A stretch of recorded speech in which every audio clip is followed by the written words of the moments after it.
Hello everyone, welcome back to my channel, myself Mujahid Bagban. आज की कहानी बड़ी इंस्पायरेशनल भी है, बड़ी इंटरेस्टिंग भी है, बड़ा मैसेज छुपा हुआ है इस कहानी के अंदर, इसलिए आप शुरू से अंत तक ज़रूर बने रहिएगा। ये कहानी है एक बादशाह की।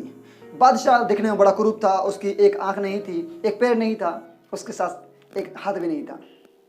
उसने सोचा कि अब मैं बूढ़ा हो चुका हूँ, क्यों ना इस रिस्पॉन्सिबिलिटी को अपने बेटे को सौंप दी जाए।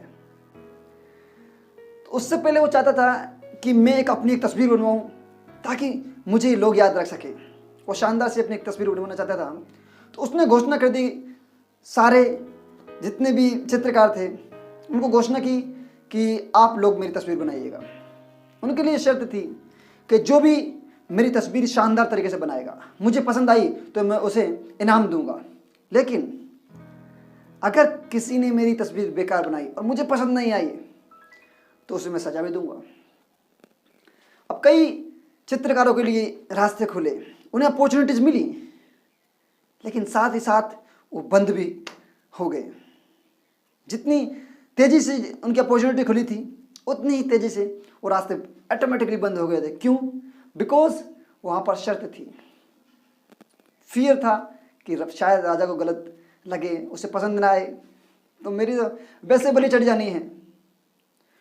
लेकिन उनमें से एक बंदा था, एक चित्रकार आगे बढ़ा, उसने अपना हौसला दिखाया, अपनी ताकत दिखाई। वो महाराजा के पास गया, कहा महाराज आपकी तस्वीर मैं बनाऊंगा। ठीक है, उसने तस्वीर को बनाना स्टार्ट किया।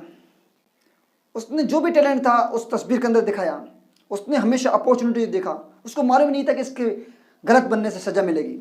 उसको तो एक अपॉर्चुनिटी दिखाई दी, उसे तो एक इनाम दिखाई दिया, उसे तो अपना पैशन दिखाई दिया।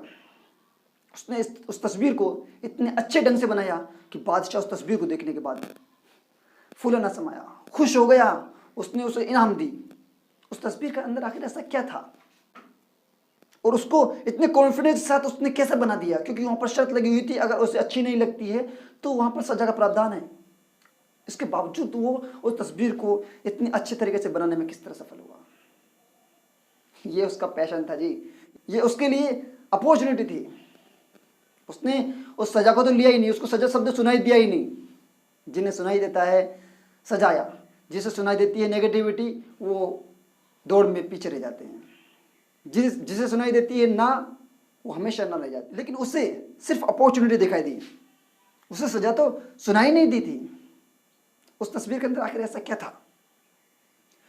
उस तस्वीर को उसने इस तरह बनाया कि बादशाह को उसने एक घोड़े पर बिठाया और उस घोड़े पर उसको इस तरह बिठाया कि दूसरी साइड जो बैक साइड था उसमें उसने उसके हाथ पैर, जो हाथ नहीं थे, पैर नहीं थे, उसकी आंख नहीं थी, उसे दूसरी साइड कर दिया।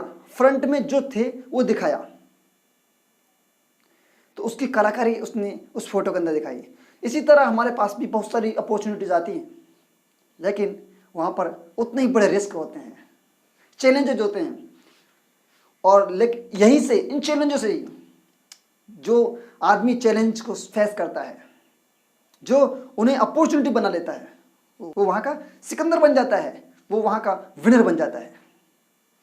बस एक लकीर का फर्क होता है फेलियर में और विनर में। एक लकीर का, पतली सी लकीर, उसे पार करना होता है। इस पार अगर आप हैं तो फेल हैं, इस पार हैं तो आप जीत हैं। तो हमेशा जीतने के लिए सबसे पहले जुनून होना चाहिए और हमेशा अपॉर्चुनिटी दिखाई देनी चाहिए। इसके पीछे क्या कमियां हैं, कमियों को नेगलेक्ट कर देना चाहिए। कहते हैं ना कि दो व्यक्तियों के पास सेम कंडीशन आती है और उस कंडीशन में कोई बिखर जाता है और कोई निखर जाता है। आशा करता हूं कि आपको ये इंस्पायरेशनल स्टोरी अच्छी लगी होगी। अगर आपको अच्छी लगी है तो आप इसे लाइक कीजिए, अपने फ्रेंड सर्कल के साथ में इस वीडियो को शेयर कीजिए और हमारे चैनल को सब्सक्राइब कीजिए। मिलते हैं नेक्स्ट वीडियो में एक नई और इंस्पायरेशनल स्टोरी के साथ में। तब तक के लिए बने रहिएगा हमारे साथ में। Thank you, wish you all, I love you all. हाँ भाई, वीडियो अच्छा लगा हो तो इसे लाइक शेयर सब्सक्राइब कीजिए और बेल आइकन को प्रेस कीजिए।